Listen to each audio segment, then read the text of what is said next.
Dear students, welcome to the classes of Array Academy. Today we are studying basis of accounting. Accounting के कितने basis है? दो basis होता है. एक होता है cash basis and accrual basis. और ये दोनों के बीच में डिफरेंस क्या है? हम दो तरीके में अकाउंट्स मेंटेन करते हैं. The most significant function of accounting is to determine profit earned or loss incurred. ये सबसे मेजर फंक्शन होता है अकाउंटिंग का. तो उसमें हम एक साल बिजनेस करने के बाद प्रॉफिट कमाया है या लॉस गवाया है. तो this is by business during an accounting period. एक अकाउंटिंग पीरियड यूजुअली एक साल में हमारा फाइनेंशियल रिजल्ट क्या है. प्रॉफिट अर्न और loss incurred by A business can be determined bye, दो तरीके में डिटरमिन हो सकता है. एक तरीका होता है कैश बेसिस ऑफ अकाउंटिंग में, और दूसरा होता है एक्रूअल और मर्केंटाइल बेसिस ऑफ अकाउंटिंग. ये एक शॉर्ट टाइप क्वेश्चन है. What is the other name of accrual basis of accounting? That is mercantile basis of accounting. या मर्केंटाइल बेसिस ऑफ अकाउंटिंग का अदर नाम क्या होता है ना, एक्रूअल बेसिस ऑफ अकाउंटिंग. तो हम सबसे पहले कैश बेसिस ऑफ अकाउंटिंग पढ़ते हैं. तो कैश बेसिस ऑफ अकाउंटिंग क्या होता है? Transactions are recorded in the books of account on cash being received और पेड. हम ट्रांजैक्शन को बुक में तभी लिखते हैं जब कैश आता है तो हमारा कमाई हुआ, और कैश हमने दिया, एक्सपेंडिचर किया तो वो हमारा एक्सपेंडिचर हुआ, तब हम उसको लिखेंगे. Cash means bank. बैंक मतलब चेक और बैंक का डीलिंग्स. इसके अंदर ऑनलाइन पेमेंट, रिसिप्ट और पेमेंट भी आएगा. Cash and bank. Transactions are recorded in the books of account on cash being received और पेड. अगर रिसीव हुआ, पे हुआ, तभी लिखते हैं. Cash basis of accounting is a system in which transactions are recorded when cash is transacted. जब cash transact होता है तभी जाके लिखते हैं. वेदर रिसीव्ड और पेड, चाहे पैसे रिसीव हुआ आ गया. रिसीव मतलब इनकम, पेड मतलब खर्चा. It means revenue is recognised, तभी हम जाके सेल को, रेवेन्यू को रिकॉग्नाइज करते हैं ऑन रिसीप्ट ऑफ कैश. पैसा आएगा, हम सोचेंगे सेल हो गया. Likewise expenses are recorded when they have been paid. जब पैसे पे करते हैं तभी खर्चा को लिखते हैं. The difference between total income and total expenses represents profit or loss of the business for the accounting period. Total cash receipt से टोटल कैश पेमेंट को माइनस करने में जो आएगा, अगर वो प्लस में है तो देयर इज ए प्रॉफिट, अगर नेगेटिव में है तो loss. Thus when cash basis of accounting is followed, outstanding and prepaid expenses and income received in advance or accrued income are not considered. Obviously जब हम cash basis पे accounting follow करते हैं तब उस टाइम उधार में जो खर्चा रह गया किसको, तो वो खर्चा को हम कंसीडर करते नहीं हैं. जो खर्चा हम एडवांस में दे रखे हैं उसको भी कंसीडर नहीं करते हैं. जो इनकम हम एडवांस में रिसीव कर लिया, commission received in advance, fees received in advance, उसको कंसीडर नहीं करते हैं. या अक्रूड इनकम, जो इनकम हमने कमा लिया जो मिलने वाला है, are not considered. These are not considered for the purpose of accounting. The receipts and payments account prepared in case of not for profit organizations such as charitable trusts, charitable institutes, जैसे NGOs होता है, clubs होता है, schools होता है, और जो not for profit organisation होता है जो कि प्रॉफिट नहीं लेते, सेवा करने के लिए होते हैं, वो लोग प्रॉफिट एंड लॉस अकाउंट बनाते नहीं. They prepare receipts and payment account. Cash account के बदले में जो अकाउंट बनता है उसको बोलते हैं receipts and payments account. Is an example of accounting on cash basis. ये कैश बेसिस अकाउंटिंग का एक ग्रेट एग्जाम्पल होता है receipt and payment account. Business organisation के लिए cash account is called receipt and payment account. Not for profit organisation के लिए होता है, और जो बिजनेस करते हैं उनके लिए कैश अकाउंट इजी से, यू कैन से प्रॉफिट और loss account. Outstanding expenses, outstanding expenses क्या होता है?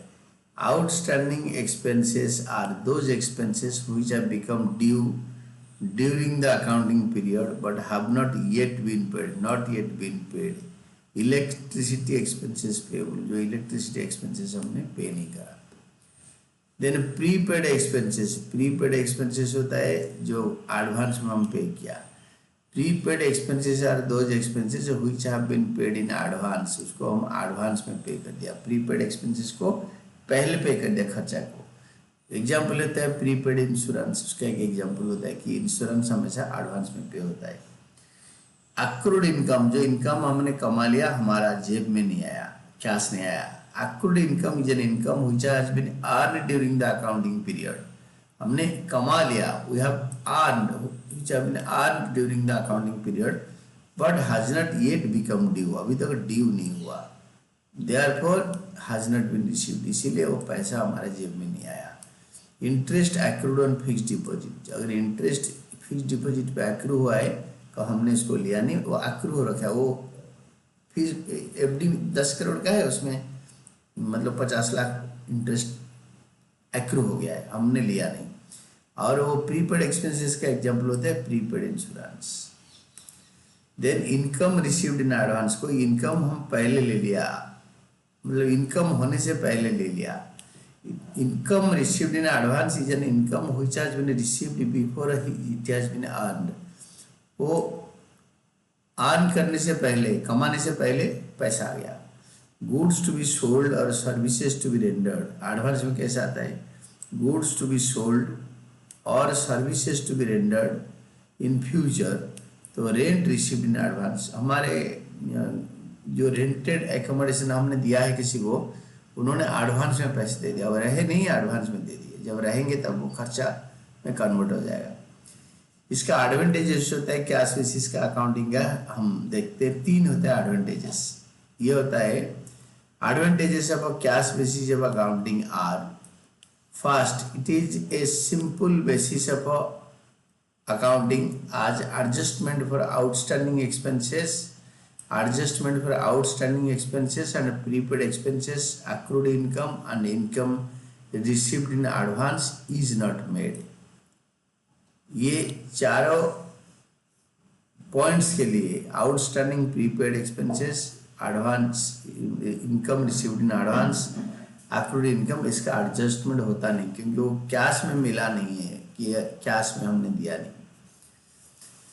देन सेकेंड होता है this approach is more objective as very few estimates and judgments are required. This is a very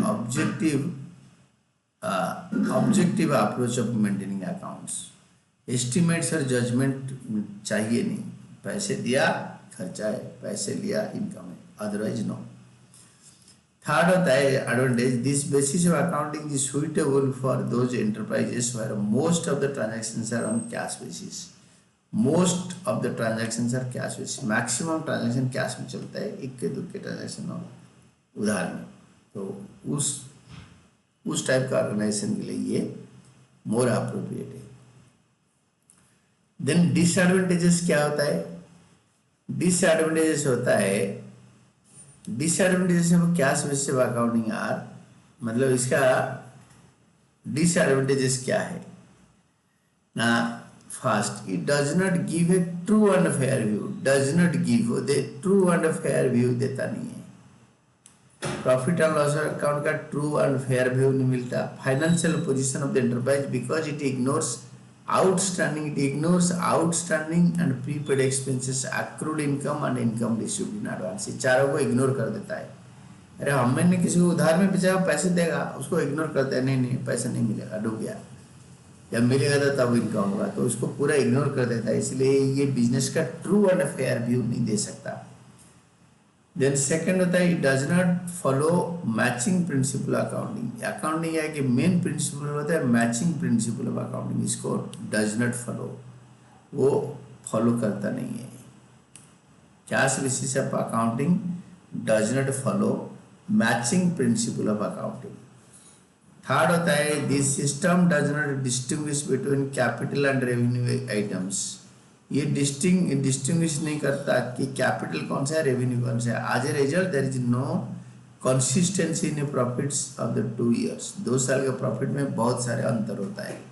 जैसे हमने building बेच दी, लैंड एंड बिल्डिंग 5 था, 3 बेच दिया, तो उनको इन्होंने इनकम में दिखा दिया। कोई जमीन जायदाद बेचेगा वो इनकम थोड़ी होता है। सेल परचेज में सेल से इनकम होता है, तो वो इसके बीच में कैपिटल रेवेन्यू के बीच में डिस्टिंक्शन बनाता नहीं है। तो इसीलिए ये एक मेजर डिसएडवांटेज है।